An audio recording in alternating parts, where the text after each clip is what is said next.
Muito bem. Sabem, irmãos, nós nesta noite de tantas emoções, de tantas imagens que despertaram a nossa mente, despertaram o nosso coração, o nosso imaginário e nos fizeram lembrar de outros tempos, pastores que marcaram a história, escreveram a história desta igreja. São tantas verdades profundas que nos fazem bem no reencontro com os irmãos, essas realidades tão significativas e tão especiais, que nos deixam alegres com o passado que nós vivemos. Um passado de conquistas, um passado de trabalho, pelo qual nós podemos vibrar, de construção, não só material, não só no ponto de vista da edificação, mas também da construção de vidas, de casamentos, de histórias, de situações que o próprio Deus usou pessoas, tendo elas cargos, títulos ou não, para poder aperfeiçoar, para poder melhorar, para poder chegar a um lugar diferenciado. E tudo isso é motivo para nós vibrarmos, é motivo para nós agradecermos. Se você esteve aqui na noite de ontem, você viu que nós prestamos uma homenagem aos irmãos que congregam aqui nos dias atuais, que estiveram lá na pedra fundamental, lá no início, e que nós temos a alegria de continuar com este convívio. Irmãos e irmãs, de famílias que constituíram, alguns já partiram, marcaram nossa história,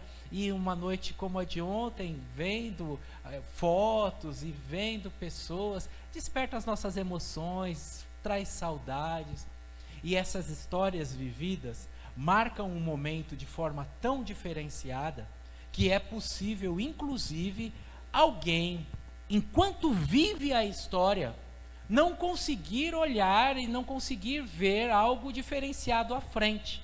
Conheço uma pessoa aqui na igreja, que não vou dizer quem é, que quando saiu um pastor, o coração dele acelerou, ficou até doente, mudou até a diabetes. Conheço, irmãos.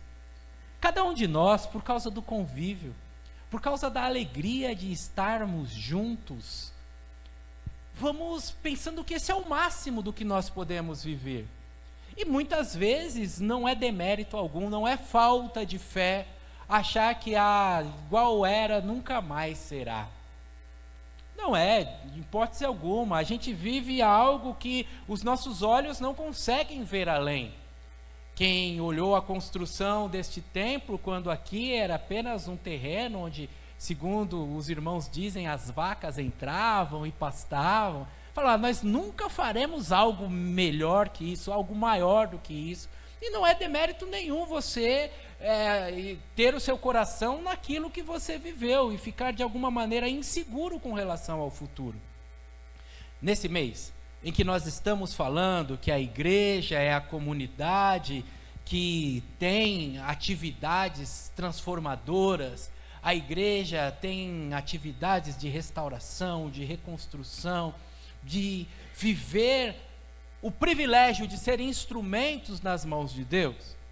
Nós que vivemos um passado musical, glorioso, impactante em todo o Vale do Paraíba, nós que vivemos um passado de palavras, desses grandes homens que passaram por aqui, vocês viram no telão o calibre dos pastores que pastorearam essa igreja, que vivemos os momentos gloriosos dos grandes departamentos, dos grandes movimentos, podemos perguntar assim, o que será do futuro? Será que há alguma esperança? Será que há algo maior, melhor, diferente para nós vivermos, para essa igreja viver? Podemos achar que não. Podemos achar que as coisas, inclusive, podem começar a entrar numa decadência, descendência, numa espiral descendente. Irmãos da cidade de Éfeso puderam passar por isso quando perderam o convívio com o apóstolo Paulo. O apóstolo Paulo passou 3 anos na cidade de Éfeso.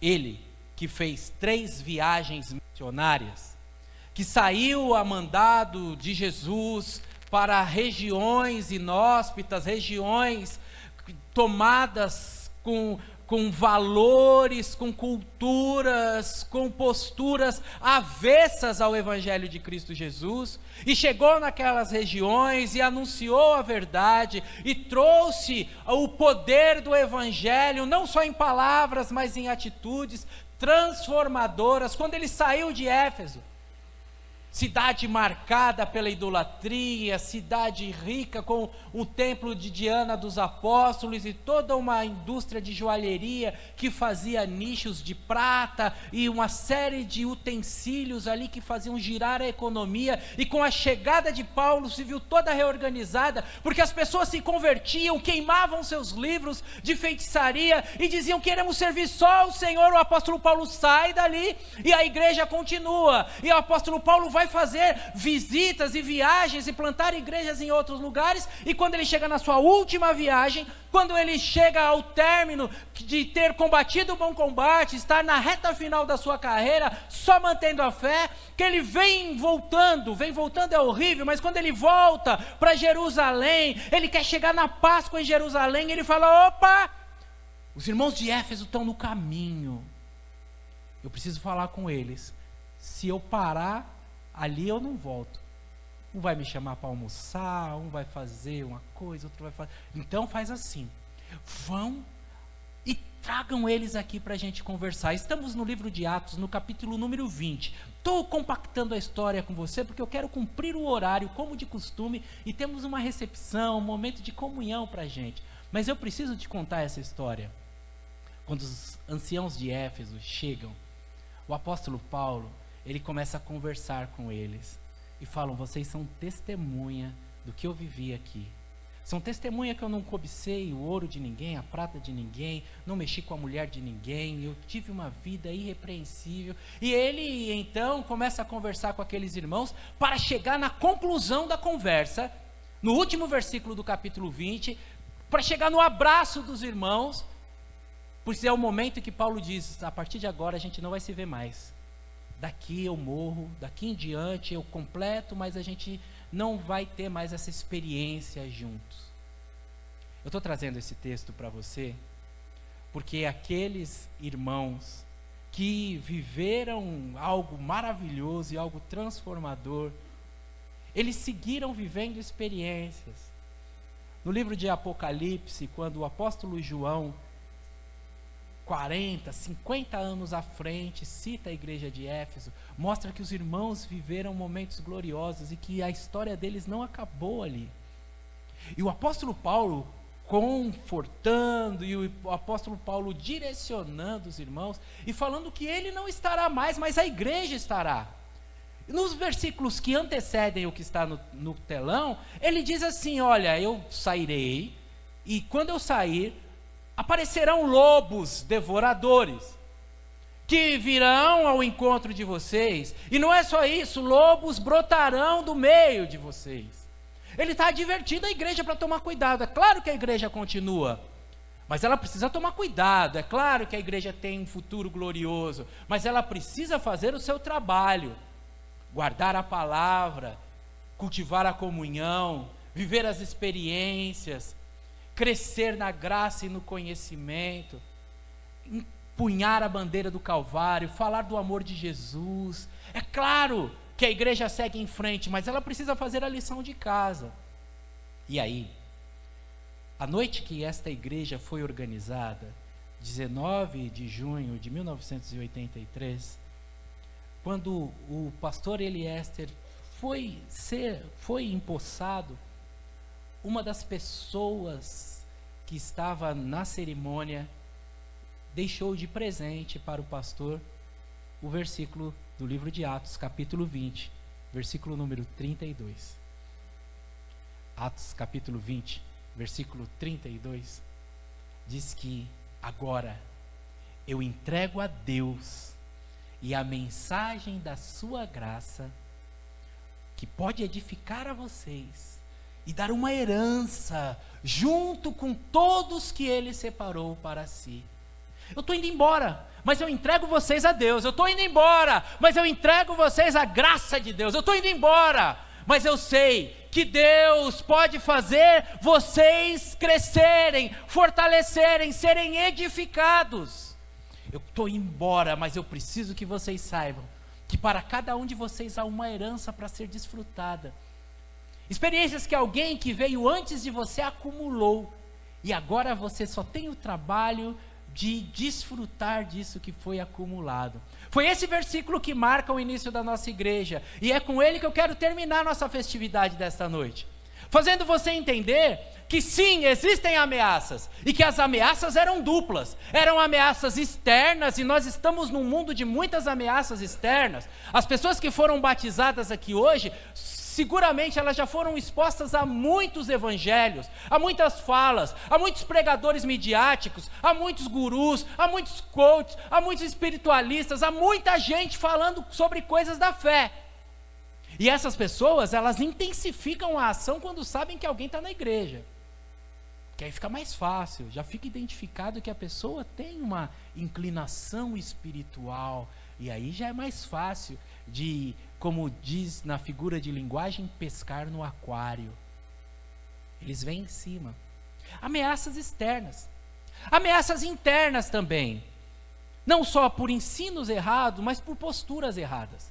Às vezes no meio do convívio, e esses dias eu encontrei um irmão daqui, que numa atividade profissional, fui visitá-lo, e aí, como é que tá? Estamos com saudade. Ah, pastor, falaram uns negócios lá da minha tatuagem, eu fiquei meio triste, fiquei meio desconcertado. Às vezes são ataques internos de pessoas que falam coisas inapropriadas, que fazem colocações desagradáveis, que na falta de ter algo bom para falar, não se detêm em seu silêncio, apenas fazem algo que pensam produzir, mas na verdade destroem. Existem ameaças internas, irmãos, e talvez você esteja nos visitando e essa não seja a sua primeira oportunidade numa igreja evangélica. Você já esteve numa igreja no passado, entristeceu com alguma situação e por conta disso saiu, e nessa oportunidade você voltou aqui para um evento social. Saiba que Deus está falando com você, que existem ataques externos, mas existem também forças internas de alguém que não vigia e que entristecem a gente. Mas todas essas forças devem ser repelidas, todas essas forças devem ser resistidas, todas essas forças devem ficar de lado para que nós possamos seguir a nossa marcha rumo ao prêmio da soberana vocação em Cristo Jesus. Porque se nós não ignorarmos, nós perderemos aquela edificação que Deus tem para nós, aquela presença de Deus que Deus tem para nós, aquela herança gloriosa que Ele tem para nós. A sua capacidade de ignorar também é elemento que fortalece você na jornada. E se as ameaças são duplas, em cada um dos itens que acabo de falar, existe uma promessa dupla para eu e você. O futuro da igreja, irmãos, o futuro da igreja é glorioso. O Senhor Jesus vem buscar a sua igreja. O futuro da igreja, ele é insubstituível, porque já está nos anais da história celestial. O futuro da igreja é inabalável, porque ela segue aos pés daquele que venceu a morte. O futuro da igreja, irmãos, ele é garantido, porque todas as promessas de Deus, feitas ao longo da história, registradas nas páginas da Bíblia Sagrada, são desfrutadas e experimentadas pela igreja. Acredite, o futuro da igreja, ele é seguro. Em primeiro lugar, porque nós estamos duplamente guardados. As ameaças são duplas, externas e internas. Mas o escudo que nos protege, a couraça que nos assegura, a muralha que nos envolve, ela também tem dupla camada. Estamos guardados, disse o apóstolo Paulo, ficarei só no versículo 32. Já disse para você que em Éfeso, que o Paulo está se despedindo dos irmãos. Já te falei o contexto muito rapidamente. E só no versículo 32, nós temos esta primeira certeza, que estamos duplamente guardados. Estamos guardados por Deus. Sim, guardados por Deus. Porque Deus, na sua condição, nos seus atributos reais, tem toda a força para nos guardar. Os seus olhos estão em toda parte, Ele é o Deus onisciente. Os seus olhos estão em toda parte, Ele sabe de tudo. Mas não só sabe, e por isso é onisciente, Ele também está. Ele é onipresente. Nos seus atributos, nós estamos guardados por Deus, porque Ele é amor, e por isso o ódio não vai vencer, e nenhum tipo de ataque, e nenhum tipo de força que quer nos amassar, que quer nos subtrair de alguma forma, nos minimizar, terá a última palavra quando estivermos apegados a Deus, porque Deus só exalta, só levanta, só fortalece, e nele nós podemos tudo. Estamos guardados por Deus, estamos guardados pela mensagem de Deus. Em algumas traduções, a palavra de Deus e a palavra de Deus, podemos considerar a palavra de Deus com P maiúsculo. Sim, a palavra, no Evangelho de João, o logos, no grego, a palavra, é muito mais do que um verbete. A palavra é uma pessoa. A Bíblia diz no Evangelho de João, no princípio era a palavra era Deus, a palavra estava com Deus, a palavra é Jesus. Jesus é o verbo de Deus. O Cordeiro de Deus que tira o pecado do mundo é a materialização do que está no coração de Deus. O Cordeiro de Deus que tira o pecado do mundo é a pessoa da Trindade, que vem ao mundo, se envolve com humanos, sabe o que eles sentem, sabem o que eles vivem, sabe o que eles precisam, sabem como eles sofrem, e diz o livro de Hebreus que foi aperfeiçoado a partir da obediência. Jesus conhece as suas dores. Não há dor na sua vida que Jesus não conheça. Desprezo, foi desprezado. Humilhação, foi humilhado. São dores físicas, dilacerado pelo chicote dos soldados romanos. São dores na alma, dores existenciais, desprezados pela sua filiação a Maria. Quais são as dores que você tem? Quais são as dores que te incomodam? Acredite nas minhas palavras, não há dor que você sinta que Jesus não tenha sentido. Acredite nas minhas palavras, Ele sabe o que você sente e pode se compadecer de você. E acredite nas minhas palavras, se você estiver nele, Ele fará com que você seja equipado, fortalecido para vencer essas dores assim como Ele venceu. Estamos duplamente guardados, guardados pelo Deus da palavra, guardados pela palavra de Deus, que tem promessas gloriosas para cada um de nós como igreja de Jesus. Jesus vem buscar a sua igreja, Jesus está presente na sua igreja, Jesus acompanha a sua igreja, Jesus conforta a sua igreja. Qual igreja, pastor? A Igreja Batista? Não, a comunidade dos salvos, de todas as épocas, de todos os lugares, aqueles que foram lavados e remidos pelo sangue de Jesus, que com Jesus se comprometeram e a Ele seguem, de maneira inegociável. Jesus protege a sua igreja. Você pertence à igreja de Jesus? Você está guardado, o seu futuro é glorioso. O futuro da igreja é duplamente guardado e o futuro da igreja é duplamente fortalecido. Sim, fortalecido. A palavra edificações, temos até aqui na igreja algumas pessoas que estudaram edificações, bastante ligada à construção civil, ao levantar de um prédio. Edificação é isso, edificar é juntar as partes, administrar um projeto, chegar a um objetivo final a partir de etapas vencidas, edificações. O que a Bíblia está dizendo é que cada homem e mulher aqui presente pode ser edificado, pode crescer, pode avançar na carreira, pode ter um casamento que sobe um degrau, pode acima de tudo subir um degrau como gente, ser gente melhor, ser alguém que era num passado desprezível, alguém que tinha sentimentos que não poderia dizer em público, que tinha intenções que precisavam ser maquiadas, e que após um encontro com Jesus, nasceu de novo e experimentou uma transformação, e por essa transformação, por este nascer de novo, agora nascer do Espírito, pode viver coisas espirituais, pode desfrutar no seu interior de algo que em nenhum lugar pode receber. Por isso a Bíblia diz que a paz de Deus, que excede todo o entendimento, guarda o coração e as mentes de cada crente. Eu e você desfrutamos desta paz quando estamos em Cristo Jesus. E por causa dessa paz somos fortalecidos, duplamente fortalecidos. Fortalecidos interiormente, fortalecido para as nossas atividades exteriores. Duplamente fortalecido.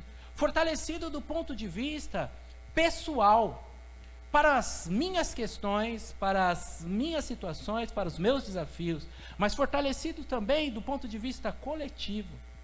Deus tem conquistas para você, na sua vivência, nos seus projetos, nas suas questões. Deus tem conquistas para nós como igreja, para juntos nos alegrarmos, juntos celebrarmos. individualmente, conquistas de você poder lidar bem com a vida, colocar a cabeça no travesseiro, e algo que ninguém pode fazer por você, ter paz.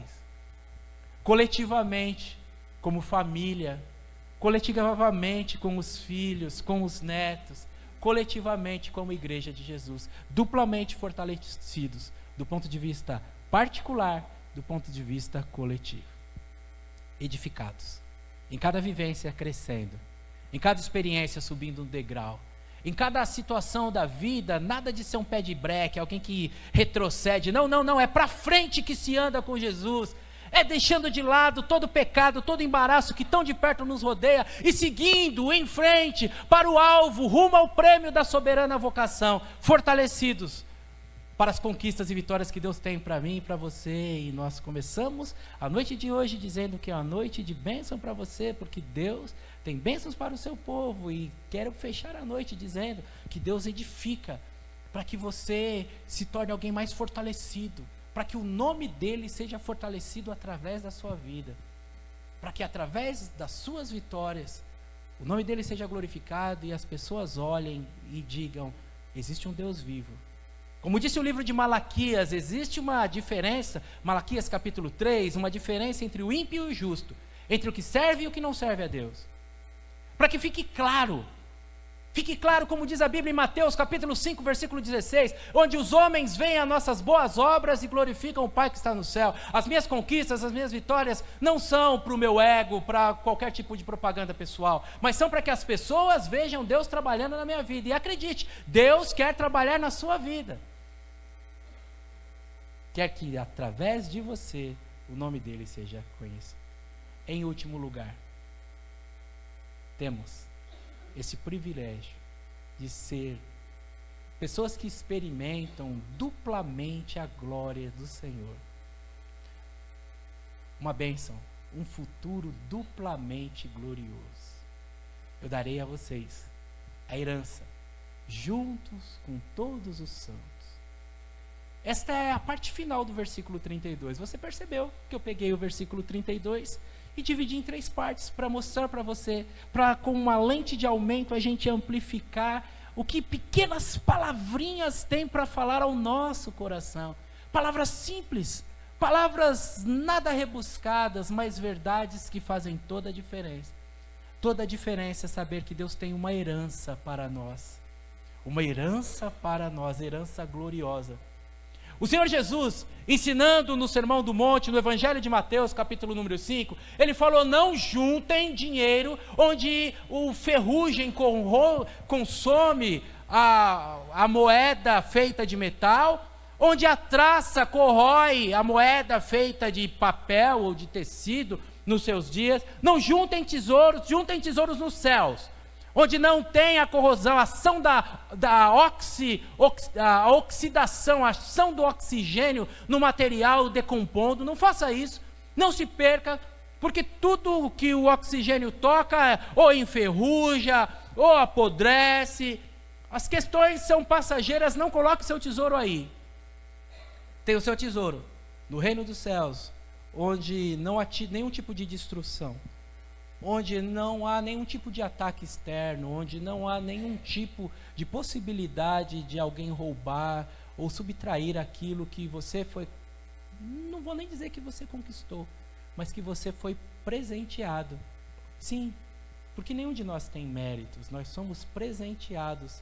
A graça do Senhor nos alcança, pela graça sois salvos, mediante a fé, não vem de vós para que ninguém se vanglorie, somos presenteados por Deus. A diferença é que algumas pessoas desprezam esse presente. Algumas pessoas, diante da verdade de que Jesus deu a vida em seu lugar, isso aí é bobagem, isso aí depois a gente vê. Quando eu ficar mais velho, eu presto atenção nesse negócio de morrer no meu lugar. Algumas pessoas jogam fora esse presente. Este presente, quando nós nos apropriamos dele e recebemos essa salvação com gratidão. Senhor, muito obrigado por ter morrido no meu lugar. Eu deveria ter morrido e o Senhor me substituiu. Muito obrigado. Como o Senhor deu a sua vida por mim, agora eu entrego a minha vida ao Senhor. E agora eu vou seguir a vida. vou seguir a vida nos estudos, no trabalho, nas atividades, no lazer, nos esportes, nos passeios com a família. Vou seguir a vida, mas agora com o Senhor. Entregar a vida ao Senhor não é ir para um mosteiro, se isolar, não falar mais com ninguém. Não, não. Não. Entregar a vida ao Senhor é se entregar para ir para a vida agora na companhia do Senhor. Se em outros momentos eu ia para a vida, e para ir para a vida eu precisava tomar um goró para ficar mais leve, para dar risada, fazer um esquenta antes de chegar na festa, agora eu não preciso mais disso, porque eu vou para a vida com o Senhor. Se em outros tempos eu precisava de algum elemento externo para completar a minha jornada, para me encorajar, para me fazer feliz, precisava de um lugar, de uma companhia, agora eu tenho tudo, tenho o Senhor, duplamente glorioso. Uma herança espiritual, uma herança maravilhosa porque foi conquistada por Jesus, uma herança de um lugar ao lado dele no reino dos céus, pois essas são as palavras de Jesus: na casa do Pai há muitas moradas e há lugares preparados para vocês. Se não fosse assim, eu diria para vocês: vou preparar lugar, mas não. As moradas já estão preparadas, essa é a herança que cada um de nós tem em Cristo Jesus. Por isso, o futuro da igreja é glorioso, é o futuro de gente que se encontrará na eternidade, reunidas dizendo: valeu a pena viver tudo com Jesus. Essa herança é uma herança que não é apenas desfrutada lá, mas é desfrutada também cá. Sim, por isso o futuro da igreja é glorioso. Por isso os projetos que a igreja entra contam com a mão de Deus e a bênção de Deus. Por isso tantos quadros negativos da humanidade, como o desprezo aos velhos, entregues às feras no meio do deserto, foi revertido pelos cristãos construindo asilos. O desprezo às crianças indesejadas, abandonadas para serem mortas, foi revertido com a construção de orfanatos. O tratamento dos doentes, desprezados quando não tinham dinheiro, foi reorganizado pelas Santas Casas de Misericórdia e tantas outras instituições cristãs, que foram o ponto de partida para esta nova vida, para esta nova sociedade, para esse novo tipo de relacionamento, inclusive político, nas constituições dos países desenvolvidos, como os Estados Unidos, inclusive econômico, como a criação dos sindicatos pelos pastores metodistas para reverter a situação de exploração dos funcionários na Inglaterra. Muitas situações, irmãos, projetos daqui, em que a boa mão de Deus prospera o trabalho da igreja. A igreja é duplamente gloriosa. Tem vitórias aqui, situações que mudam a partir daqui, situações que viveremos no além. Por isso, nesta noite de celebração desta igreja, eu quero aquecer o seu coração, quero que você saia daqui vibrante, louvando a Deus, diante da verdade, que a igreja tem futuro, e que o futuro é bom, e que o futuro vem do Deus que diz: eu sei o plano que eu tenho a respeito de vós, planos de paz e não de guerra. Este Deus justo e verdadeiro, Ele tem para nós uma boa herança. Esse Deus justo e verdadeiro tem a condição de nos edificar e de nos fortalecer. Este Deus, na pessoa bendita de Cristo Jesus, continuamente nos guarda. Estamos, sim, meu irmão e minha irmã, guardados, fortalecidos e com uma herança reservada para nós. Por isso, temos motivos de alegria como igreja do Senhor. Essas verdades alegram o seu coração? Então, vamos louvar ao Senhor com o nosso ministério e com os nossos convidados especiais, aos quais eu já agradeço de antemão a alegria de estarmos juntos. Muito, muito bom. Como disse no meio da